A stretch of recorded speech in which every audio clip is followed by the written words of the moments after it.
At 2:30 this morning, my mother woke up from a deep sleep and started getting out of bed and said, "The baby's on the floor crawling." And I woke up from hearing the alarm and I said, "What baby? What do you mean?" She said, "Baby Paul is crawling on the floor." And she was totally convinced 100% that that was the case. And I didn't quite know what to do. I kind of sat there for a minute, shaking off some sleep. And I said, "Well, I'm sure baby Paul's fine. Um, why don't you just lie down and try to go back to sleep and I'll watch baby Paul." Because the door is locked, there's a nice soft rug, everything will be fine. But she wouldn't have any of it. She kept trying to get up out of her bed. And at one point she did get up and she tried reaching down for baby Paul. And I was horrified because I thought, oh no, she's going to fall. And that would be the worst thing that could happen at this hour. So I gently helped her get back onto her bed. I sat next to her and said, "Everything's fine. Don't be too concerned. But why don't you try to lie down and rest?" And again, she was not going to do that, no matter what I did or what I tried. So I realized I needed to get into her reality, which was completely real to her.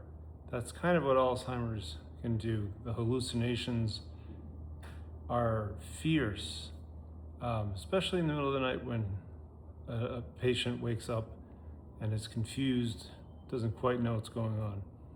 So I sat with her for a little while, then I sat on my edge of the bed, which is about 2 feet from hers. Here I am, 54-year-old Paul, pretending to watch baby Paul crawl on the floor for, it was quite a while. Time kept kind of going on and my mother was just transfixed on baby Paul. And I said, "Well, maybe I can go pick up baby Paul and see what I can do." And she said, "No, no, no, no, that's my child. I'm going to take care of him the way I want to." So I said, "Okay, well, what do you want to do?" And she said, "I'm just going to sit here and watch baby Paul." And I said, "Well, okay." We sat there for a while longer and I suggested that she lie down because time was dragging on, like really dragging on. 2:30 came and went, 3 came and went, 3:30 came and went, and she was still staring, transfixed to the floor, looking for baby Paul, looking and making sure that he was okay. And 54-year-old Paul was doing the same thing. So it was a very interesting experience. I've never, in the 8+ years that I've been caregiving, I've never experienced anything quite as dramatic as this. And I didn't quite know what to do, so I just kind of had to go along with what she was thinking. And it went on, and it went on, and it went on. And no matter what I did, she almost would like bat me away with her hand, or she would just totally ignore me, and she was staring straight at the floor and extremely scared and concerned. And I think this is a common occurrence with Alzheimer's. I'm sure people out there who are watching this who care for their parents or a loved one can understand this, because it's certainly not uncommon, I don't think. But it was heartbreaking, absurd, almost funny, but not really, because here I am sitting on the edge of my mother's bed, looking for basically me as a baby crawling on the floor. And it was surreal, and I didn't quite know how to handle it. But I kept trying to reassure my mother that everything was okay, that everything was going to be okay, and that Paul was fine. And at one point I did go over and say, "Why don't I just pick him up again?" And she said, "No, no, no, no, no, leave him alone." And this went on and went on and went on. and there was absolutely nothing I could do to change it. And that happens occasionally, but it had never been quite so dramatic, and it had never lasted for so long. And just the look of fear and concern in her eyes, and she was like in a trance. There was these excuse me, I'm sorry, I'll say that again in English. These hallucinations that occur are brutal for the patient, and they're brutal for the caregiver, because there's nothing that the caregiver can really do. Your natural instincts are try to kind of say, no, that's not happening. But you can't do that because it upsets the patient, and it makes the situation far worse than it already is. And it was pretty tough already. So we sat there, and it went on. And I kind of tried to do my usual routine where kind of said, why don't you lie down, or do you want to get some water, and you want to take a walk around outside in the hallway or in the living room.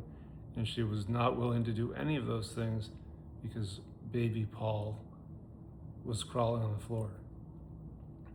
And baby Paul also was sitting next to her watching, although baby Paul is 54 years old at this point. So it was an extraordinarily challenging situation. And 3:30 came and went, and 4:15 came, and I was exhausted, frustrated, kind of scared, sad, and just kind of at the same time, it was a little bit of absurdity that was in my mind kind of passing through me, because it was just such a ridiculous thing that I was looking at myself 53 years ago, I guess, probably, crawling on the floor of my mother's bedroom. It was like an out-of-body experience, but it wasn't. That's, I guess, the only way to describe it. It was a very, I want to say it was unusual, but it wasn't completely, because it can happen. But by around 4 a.m. or so, I finally said, oh, wait a minute, I'm going to try to pick up baby Paul and put baby Paul in her bed and see what happens. And so I went over very gingerly, kind of tiptoed over to where I said baby Paul was crawling, and I picked up baby Paul and I cradled him in my arms, and I slowly said, oh, look, Mom, he's cooing. He seems very, kind of like he's falling asleep. Maybe I'll put him on your bed and he can go back to sleep. So after a few minutes of walking around, pretending I was patting baby Paul in the back, and he was cooing a little bit, my mother's nervousness started to ease, and she kind of agreed with what I was doing. And I said, I'll be right back. I'm just going to go get a drink for you. And I still had baby Paul. And I came back with the drink of water. I gave her a drink of water. And while she was distracted, I pretended to put baby Paul down on the bed. And I said, oh, look, Mom, see there? Baby Paul's asleep now on your bed. And it was like something just washed over her. And she looked so comfortable and calm and relaxed. And I helped her lie down. And within 30 seconds, she was sound asleep. So, I mean, if you're a caregiver, you understand what this is like. If not, well, this is what it's like. It was exhausting emotionally. Physically, it was exhausting because it went on for about an hour and a half, give or take. It was scary. It was heartbreaking to see my mother go through that. And at the same time, it was absurd that here I was, 54 years old, pretending to look at myself as a baby crawling on the floor. So it was very interesting. But that's caregiving.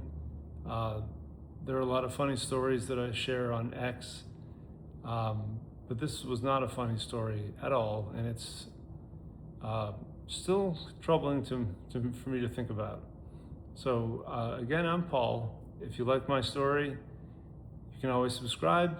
If you have a good story of your own that you'd like to share, please go ahead in the comment section, and thank you for watching.